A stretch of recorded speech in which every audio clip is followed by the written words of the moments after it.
Ladies and gentlemen, boys and girls, welcome back to the Run It Back podcast, episode number 18 coming at you this week. And guys, I'm super excited because this week kicks off our regular fortnight podcast. We are growing in the podcast world. What makes me more excited though is to introduce my co-host, my good friend DL. How are we? Mate, I'm good. Mate, I've actually still got a little bit of buzz on from the weekend's fights. Mate, massive local card with a Eternal 52, which was Saturday night. Huge 248, which occupied most, if not all, of Sunday. Me and Stoney pretty much waited until 1 a.m. Vegas time to wait till Izzy hit the press conference stage. Oh, really? Yeah, mate, it was nuts. Staying in deep. It was. Mate, we've got a stacked show for episode 18. We've got hot take. We've got recaps on both Eternal 52 and UFC 248.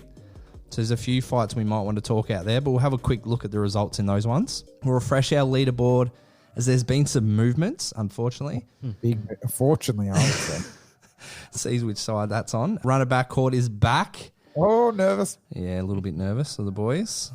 Breaking news with Stoney. Obviously, Statman's going to bring his thing when we talk some fights. And with the regular podcast having its own little time slot now, we can actually look at a few more fights. So we're going to look at Fight Night 170, 171 for picks. So we're pushing beyond the pay-per-views now. It's just the natural growth of the potty, baby. Coming into the mainstream world. Has to grow. But before we get into that, the man that wrote all the emotions of Joanna Wei-Lee fight with me on Sunday, Stoney, how are you, mate? Good, DL, and good to be here. You're spot on. We rode the emotions. It was up and down. It was all over the place, and can't wait to review the card in just a moment. Well, it's nice to have you on board again, Mr. Stone, my arch rival and best friend of the podcast. But I've got another man to introduce, the man that cannot provide me with nothing but a vague question and answer while I'm asking for updates of the fights while I'm traveling in the car. Mr. Craig, Statman, how are we? I'm doing well. I wanted you to see the fights without getting a definitive answer. I wanted you to see and feel the emotions without having you go into a fight with the end result of the fight in the forefront of your brain. I was just trying to preserve the fight experience for you, Sugar. Well, I appreciate that, but next time, if I ask a direct question, I expect a direct answer. I can do that for you. Please. Boys, let's move straight into hot take.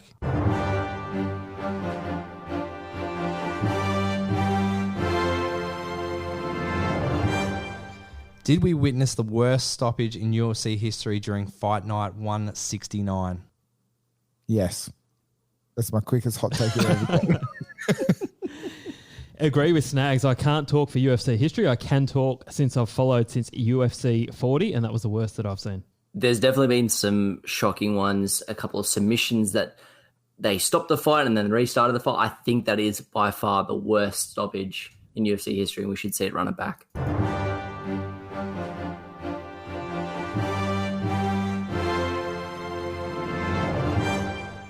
Figueiredo claims he's the champ. Boys, I didn't know that people could just randomly make up weight classes. But for me, no, he's not, because he didn't make the weight. Undefeated and undisputed 127.5 pound champ. Thank you, SG. I might just quickly jump in there. I'm going to claim myself as the undisputed forthright white belt of the podcast, guys, because this is what I'm doing. Just claim it, Sugar. Obviously, you can't be a champ of a weight division that you don't make the weight at. Sorry.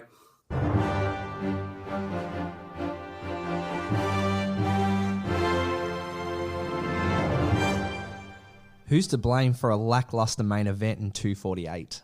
I'm going to say no fuss, Keith Peterson. Yep, that's right, boys. Gave me no emotion in the fight prior, which obviously the boys saw, and then they thought they're not going to put on a show for anyone. That's my hot take. No fuss. Who's to blame? Coronavirus is to blame.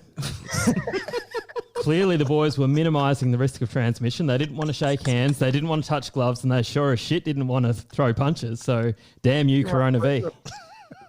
You know what, guys? I'm actually going to disagree. I think that it wasn't a lackluster main event. I think Zhang Weili and Joanna Jędrzejczyk put on a fantastic main event, and I was very, very happy to turn off my pay-per-view immediately after that fight. Lovely stat, man.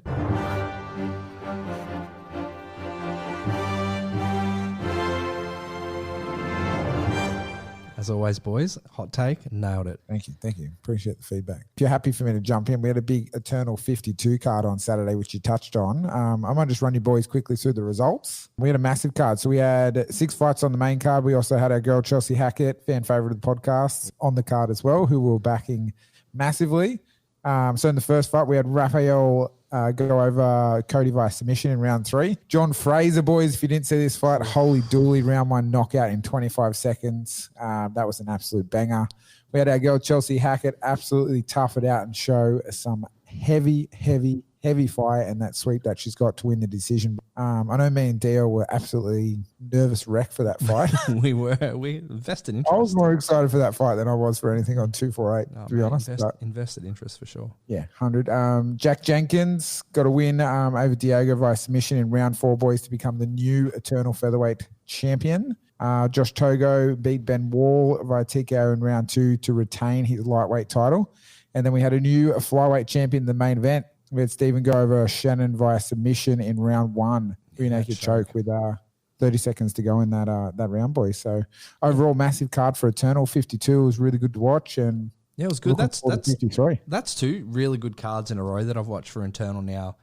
Those guys are putting on a great production. It's great to catch that on UFC Fight Pass as well. So I was actually going to say the production values on the UFC Fight Pass actually really impressed me for what is an Australian regional promotion. I wasn't expecting like the crisp production value that they had. No, it was a really good watch. And just got a couple of quick comments. Obviously, Chelsea was on the podcast. We interviewed her a couple of weeks ago before that fight, and she talked about how passionate she was of still keeping her Muay Thai roots locked in MMA game and how passionate she is of that sweep. Mate, when she took that sweep and dropped her, mate, I was up and about. So that was really cool. And it was really evident to see how much stronger Chelsea was in that fight to Rhiannon. There was a couple of times where they were grappling and they put her up against the cage, and Chelsea would just be for a couple of seconds, if not back was on the cage, and then she just picked Rhiannon up and moved her around. Yeah, good fight. Yeah, really good fight. And that Fraser knockout was nuts. I was just settling in. I thought, I've got a fight before Chelsea's. I'll go get a beer and settle into the couch and things like that. And boy, it was over.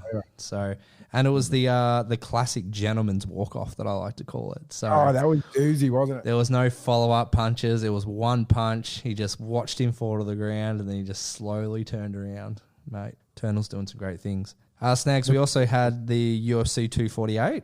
Mate, I might hand over to my good friend Statman, to be honest, this one. This is his realm compared to I'd love to take that. So UFC 248 aired in Sunday on our time, Saturday in the US. First fight on the main card, Alex Oliveira defeated Max Griffin by split decision. I should also say before that fight, we had Sugar Sean O'Malley come back. Impressive return after 2 years away. Stop it. Amazing fight, clear striker. But Alex Oliveira kicked off the main card, defeated Max Griffin via split decision. Neil Magny defeated Li Jingliang via unanimous decision. The Neil Dariush defeated Draka close second round, first minute in the second round. And I know, obviously, big reactions from pretty much everyone watching that fight, especially DC and Joe Rogan. That gif going around of their reaction is comedy gold. What do we all think of that? Man, that was a doozy finish for me. It was just like a straight up slugfest there, and then just close to rock Dariush, then him come back and KO him. Well, boys, it's one of the best KOs I've seen in a while. Shades of Pat Barry versus Cheick Kongo, where you think one fighter's just like seconds away from going down, and then they land one or two clear shots, and it changes the momentum.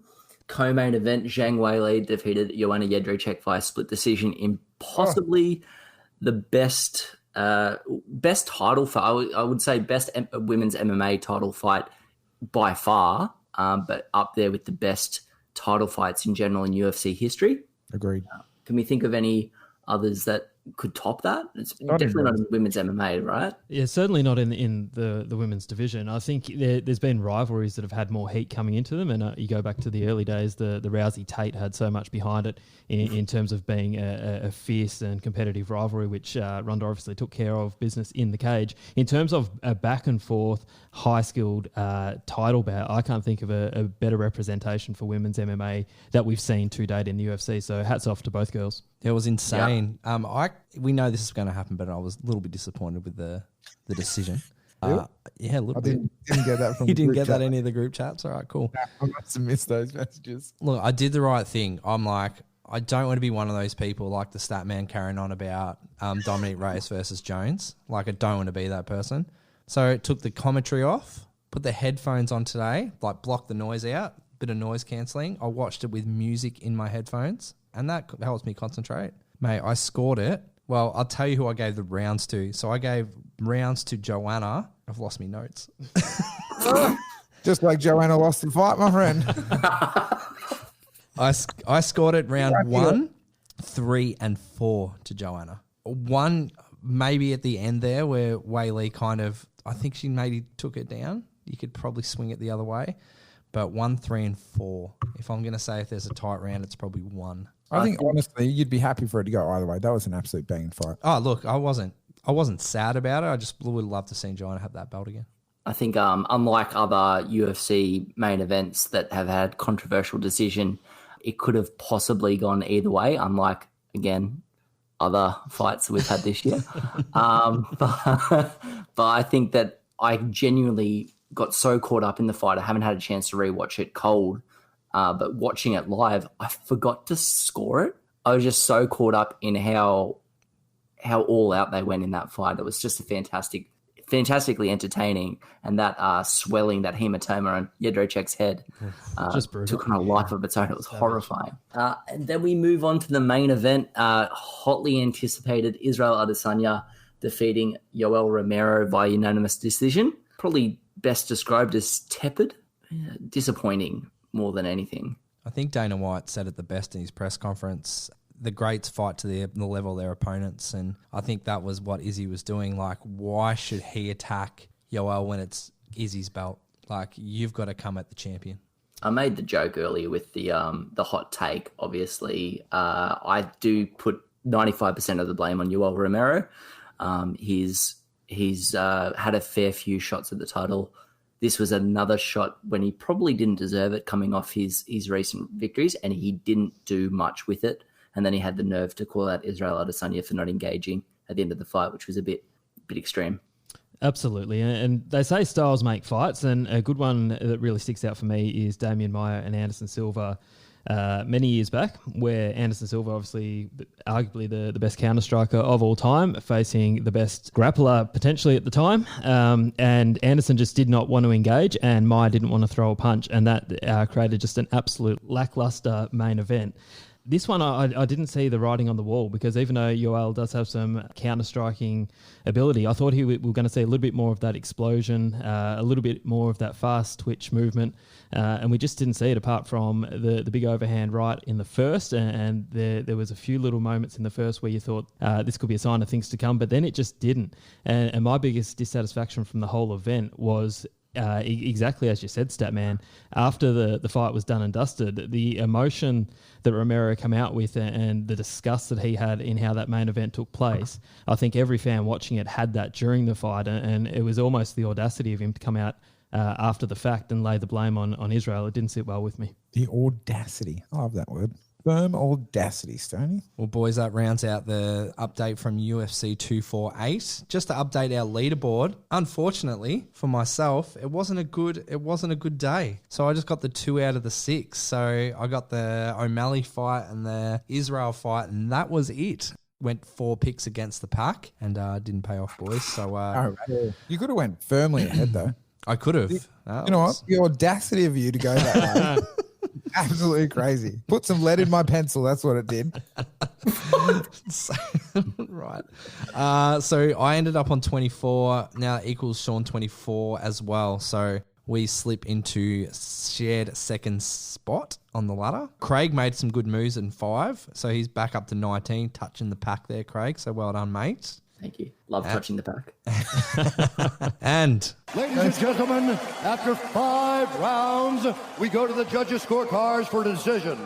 All 3 judges score this contest 48-46 for the winner by unanimous decision, and new interim UFC middleweight champion of the world, Stoney, well done. I love it with interim. Yeah, I know. That was the only sound I could find. That sounded Interim really belt, good. mate. It was only a matter of time before the creme de la creme rose to the top. And DL, shout out as the former champ. You're very honourable. I think you're the man that we're chasing since that faithful night back in October where we all came together on the eve of UFC 243. But I saw this. I pictured this. Call me Mystic Mac.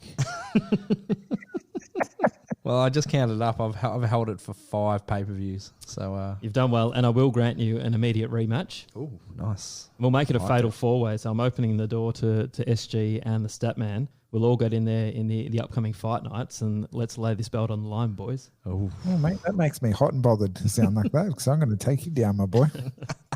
and like we talked about, we have a special edition of Run It Back Court. So on the stand I feel today, like he's going to... are you right there, mate? Are you talking over the judge or what? Because Sorry, apologies. it's about Suga Snagz.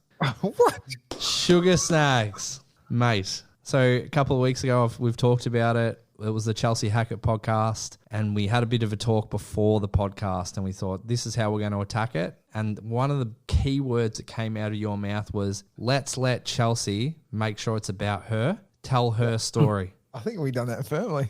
I've got evidence. Let's go. Did I say, babe? You want to just make me a highlight reel real quick? Mate, that sounds And like what you'll I do say to it. Daniel all the time too. I'm still Yeah. sitting over here a 4-stripe white belt in jiu-jitsu and you've won a world title at 15. I'll be 4 stripes for the rest of my life. Yeah, how'd you go with that? When I started, I got full addicted to it pretty quickly. I've only done like a couple of jiu-jitsu comps and I've had to cut weight a couple of times and Yeah. I fully hate the sauna to fucking save my life. But even for me, I'm like 2 days 100%. out and I want to cry basically. Sean, Yes, Judge DL. we've got another special little bit of evidence here. One Oh more. God, another one. Mate, if I fought a brown belt right now, I'd be absolutely dusted. That's for sure. 5 instances you spoke about yourself during the Chelsea Hackett podcast. It was so nice of you to let Chelsea Hackett interview you, Sean. That was so lovely. Look, boys, if I could please come to my defense, I think you're being very overzealous. I was engaging in conversation and providing a platform to relate to Chelsea, unlike any of you bloody dupes at all. It's not my fault that I've got something in common with Chelsea. We're both white belts, okay? No, in Suga Snag's defence, I spoke to Chelsea on Friday morning and she was very honoured that she got to interview SG on Thursday evening. She even asked how your calf was doing. Is she? I'm surprised you didn't talk about that in the podcast. Now, I don't think the jury needs to retreat to the jury room here. I think we find the defendant guilty on all charges. He's Your guilty. Honour. He's guilty. What? Guilty. That boy. Look, that takes us to our fight cards. Kragos, can you kick us off? And we might start with 170. Yeah, Fight Night 170. Obviously, we've picked the 5 best fights from the 2 cards and chucked them through. So Fight Night 170, we've got starting off with the light heavyweight division, Johnny Walker versus Nikita Krylov.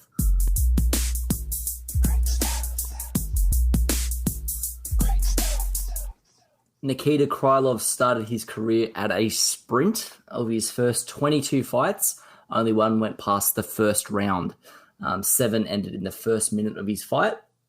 Since an increase in competition, Krylov's average fight time has increased, though there still has only been 1 decision in his 32-fight career. As far as my pick, I'm going to have to take Nikita Krylov. Johnny Walker's last fight showed a surprisingly lack of resilience. He's going to get hit by Krylov. I don't think that he has a lot of power, but I don't think he has enough power to take out Nikita Krylov. Krylov's only been finished by strikes once, 7 years ago, in an abysmal fight with Soa Palele, and he should be able to land pretty heavily on Walker. So I'm going to take Nikita Krylov with this one. Yeah, it's an interesting one, Statman. I've actually gone Johnny Walker in this one. I think complacency and buying into your own hype may have played a bit of a factor in the lead up to the Corey Anderson fight, which he obviously got severely stitched up. I can't say that happening twice in a row. I think we all predicted big things for Johnny Walker. He certainly got knocked back a peg in his last fight, but I see a bounce back on the cards. So it's a Johnny Walker show for me, DL. Yeah, I think you can't see Walker doing that twice. I mean, the guy he's got talent. He's super athletic. He's got the skill set to be able to take this fight. I feel he's learnt a lot from that last loss. I think it's a learning journey. He's going to be a star in this sport. He's going to be an absolute star. I just think his rise was too quick on little fights, and I would like to see Johnny Walker come back strongly this one. Well, Snagz. boys, I'm hot in the biscuit for this fight because I'm backing Johnny Walker in very heavily. My boy's going to get the victory, and I don't see him not getting it done. So Johnny Walker for Snagz. Next fight, still on the 170 card. We've got a welterweight competition between two grapplers, Damian Maia versus Gilbert Burns.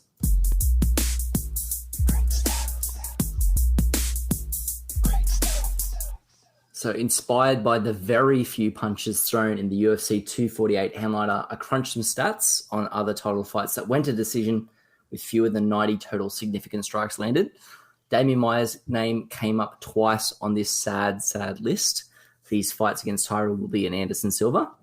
In those two fights, 50 total minutes of action, Damian Maia landed just 38 significant strikes, which is just absolutely brutal. I think he only landed 10 significant strikes in the entire Anderson Silva fight, where Anderson Silva got warned for timidity, which is the first instance of a fighter being warned for timidity in the UFC that I can think of. As far as my picks, I've gone out on a limb here. I'm going to go Gilbert Burns, and I think that he will do a more refined version of what he did with Gunnar Nelson of shutting down the other grappler. And I think he's going to do a more effective version of his last fight to Damian Maia here. I think Damian Maia is getting up there in age, and Gilbert Burns is the new breed of grappler. Statman, you raise a good point. Gilbert Burns did shut down Gunnar Nelson with relative ease, and that's no mean feat. He's riding a 4-fight win streak, which dates back to 226, where he actually lost to our boy Dan the Hangman Hooker. Shout out. Damian Maia, on the other hand, he's also riding a 3-fight win streak, with his latest being the victory over Ben Askren, which I certainly didn't predict. I saw that going Ben's way, and he pulled out a fantastic submission. The stand-up probably slightly favours Gilbert Burns, but I think the grappling, it's in Damian Maia's court. I think if he gets this to the ground, it's the same story every time Damian Maia fights. If he gets it to the ground, I think this one goes the way of Damian Maia. So I'm predicting Maia by a sub. Sportsbet has this at a 267 heading the way of Damian Maia as the underdog, which I actually like. So 267, I'll take Damian Maia on that. I think it's going to be a grappling match, and that the Ben Askren fight is exactly what I'm going to reference back to. I think it's something similar to that. I think the boys are going to go at it from the start, and it's going to be quick. Snagz. Boys, I'm going to go Fist Pump City for this one. Gilbert Burns is my pick. Even if it goes to the ground, I think he's going to get it done there as well. He got a rear naked choke win about 3 fights ago, and it should be a doozy one. Gilbert Burns for Snagz. Heading into the Fight Night 170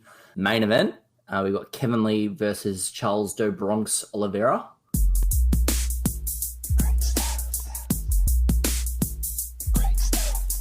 Charles Oliveira has quickly risen up through the ranks of the UFC. At 30, he has 25 UFC fights.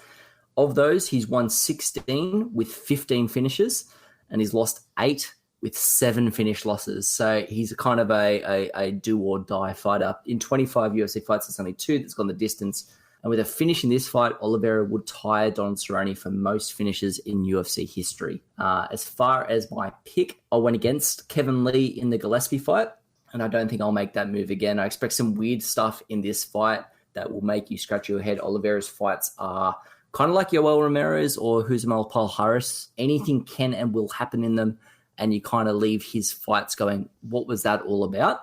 But I do think that Kevin Lee probably gets this done first round knockout. Firmly agree with you there, Statman. Oliveira is an absolute stud. So too is Kevin Lee, and we saw that with the knockout against Gregor Gillespie in his last fight. There's certain fighters that the top contenders just don't want to fight. Ryan Hall is one. Charles Oliveira is another. I know they're different divisions, but just painting some perspective. Kevin Lee is on a bit of a give no fucks approach, where he is calling out literally everybody. He doesn't care how good they are. He knows that he's got some redeeming following a string of losses that arguably he should have won. So he's on a bit of a streak, or on a bit of a mission, I should say. And I think he gets the job done here. I'm also predicting a round 1 TKO Kevin Lee. Yeah, I think this is Kevin Lee's fight to win. It is a knockout in round 1. Now, boys, correct me if I'm wrong. Is this his second full camp at TriStar? Correct. So, look, the Gillespie fight was amazing, and he's only going to get better. And I heard him on a couple of podcasts recently, and he talked about heading up to Montreal and getting really stuck in, and he's not worried about the cold weather. It's just concentrating on his fighting, and like Stoney said, he's got that fuck you attitude going on at the moment. He's even calling out executives in the UFC saying they wanted to set him up and get him knocked out. I love that story, and good to see him get this win. So Kevin Lee for me, Snagz. Deal, I'm going firmly with you. My man Popcorn Muscles, Kevin Lee. I think he's going to get the victory. Round 2 TKO for Snagz. I'm really interested for this fight. Kevin Lee, big hitter, and Charles as well. But Popcorn Muscles getting it done for me, Kevin Lee. Statman, take us to London. Perfect. We're heading to Fight Night 171 with the co-main event first up with Jack Marshman versus Kevin Holland.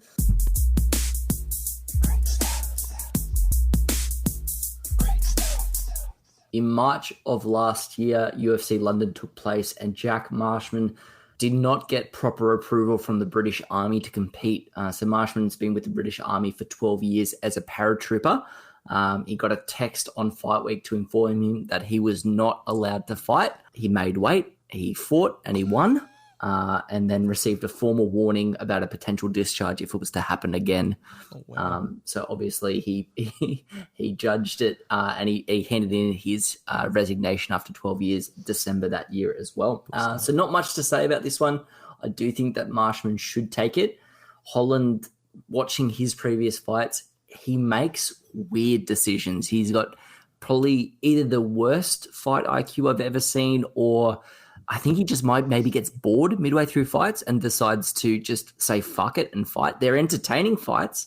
I can't track his logic during his fights, and I think that at some point it's going to be his downfall, and I think that Marshman takes this fight by decision. Could be his downfall, could be his uptick. I like the erratic style of Kevin Holland. He's also got a fairly significant reach advantage in this one.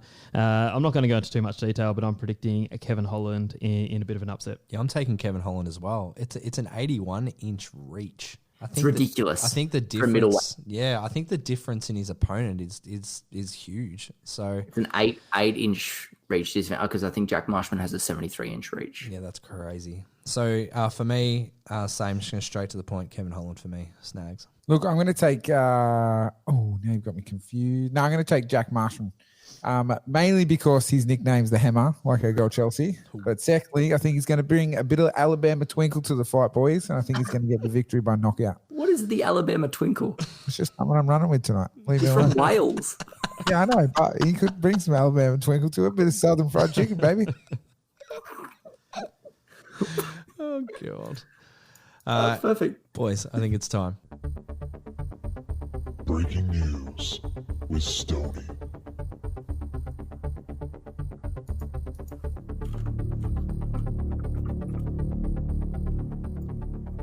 Boys, it is good to be back as the new leader on the predictions, but also and still the number one newsbreaker in the game. We've got a bit of news to get through tonight, so we're just going to go through a couple of them really quickly, but then there's an absolute doozy of a story brewing that I want to get everyone's thoughts on. But off the top, Dom Cruz allegedly close to signing a new bout agreement, which would be nothing but great news for all fight fans. On the flip side, Edson Barbosa yesterday requested his release from the company via Twitter.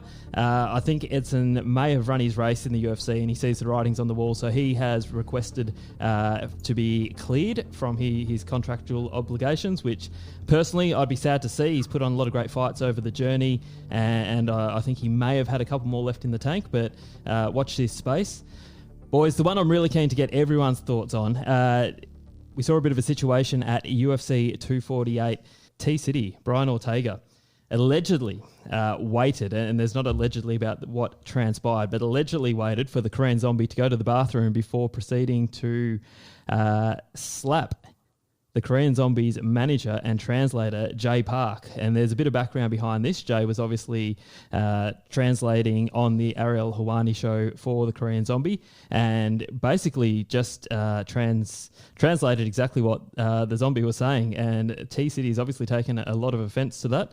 It created a bit of a scene. It got escorted out of the arena. Everything exploded, and it's at a point now where if you're the UFC, you almost can't not set this fight up down the line. What do we think? I'm excited for the fight now. It's crazy. I can't believe they were sitting in the fighters section. It wasn't like just a random space. It was with all the fighters. It was open and just collected him with the hand. That's ridiculous. But mate, it's going to sell some pay-per-views, I tell you now. I'll buy several of them for it, to be honest.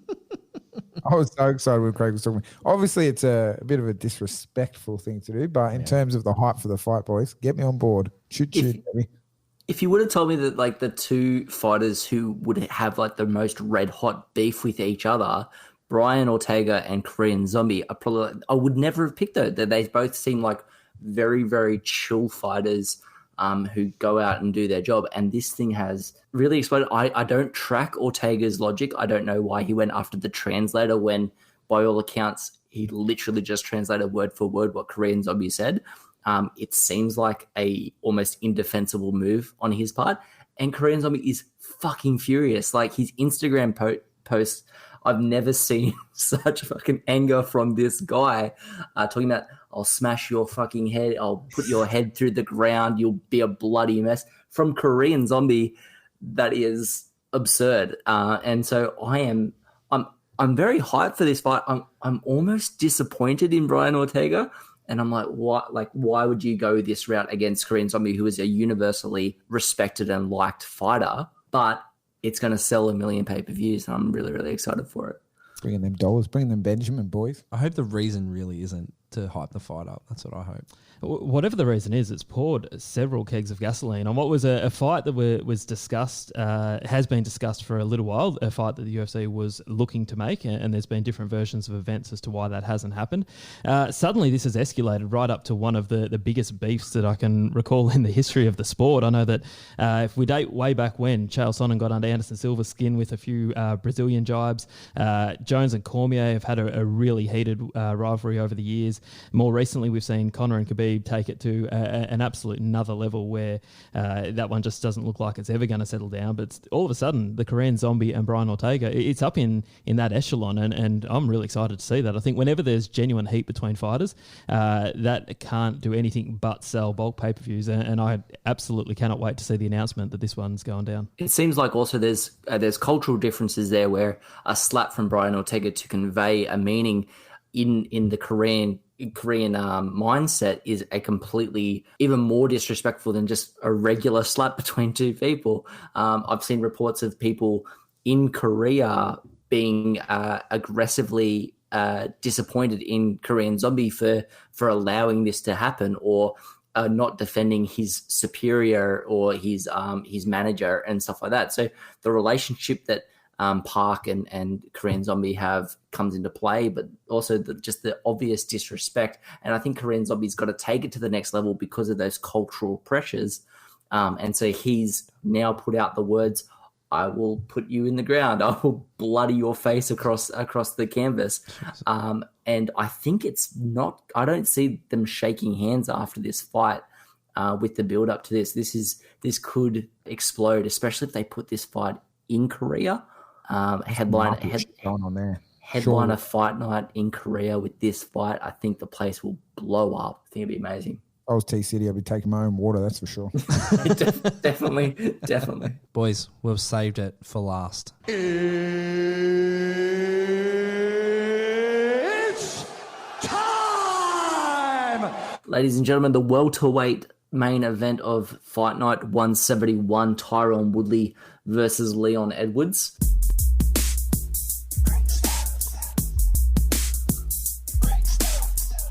Prior to his loss to Kamaru Usman, Woodley had lost only 3 times in his MMA career. Every single loss, Woodley bounced back with a brutal first-round KO.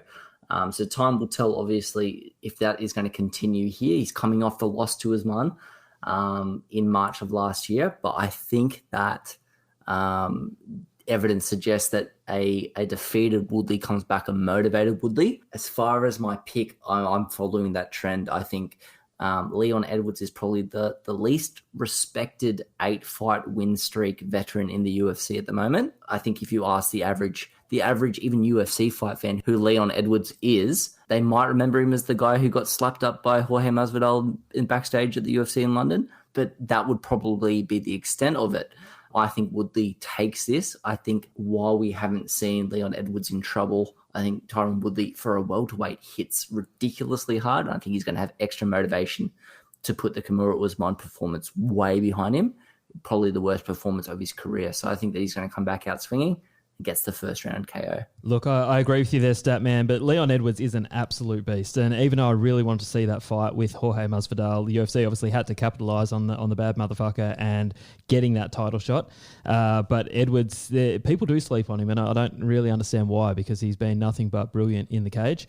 That said, Tyrone Woodley, I don't think we really saw Tyrone Woodley. We saw more of TMZ Woodley in that last fight with Kamaru Usman. He just had a vibe going into that fight, and it played out that something just was missing. That wasn't the Woodley that we were used to, and it was just a terrible performance. And you have to give the benefit of the doubt. This is a guy that was in discussions that if he had have won that fight, is he the number one pound for pound in the welterweight division? He has that loss, and suddenly, that whole narrative completely shifts. But I've got to stick with you there, Statman. I think he bounces back in a big way, and I'm predicting a second round TKO for Tyrone Woodley. Yeah, the boys have got it there. You're going to see a focused Woodley. I don't think, especially in London, I think he loves the hostility of it as well. He's going to block that crowd out. He's going to take it all in before he gets into the cage, block it out when he's in the cage, and you're going to see a very, very focused Tyrone Woodley on his march back to his belt. Snagz. Boys, I'm firmly with you. I'm on Tyrone Woodley as well. I think he's going to probably put Leon Edwards into a squirrel's wheelchair, to be honest, and KO round 2 for Sean. Mate, I don't see him not getting beat. I know he got beat last time by Usman, but I think he's going to bounce back. He's too much of a professional, and he is the chosen one. So Woodley for Snagz, boys. Excellent, boys. And that rounds out episode 18 of the Run It Back podcast. If you like what we're doing, please hit us up on all our socials. Please like, share, comment, subscribe to the podcast. That really helps us. We continue to take Q&A questions. We've got quite a few coming in, so that podcast is coming up soon. And we've got some exciting things in the pipeline to the potty coming up. Can I quickly jump in? Yeah, mate, for sure. I had something exciting to tell you guys about tonight's podcast. Go for it. I got caught in the second last fight, unfortunately. So I had a game plan tonight to see if anyone would catch me out for some ridiculous quotes that I'd put out every time I was announcing a fight. What was the squirrel's wheelchair?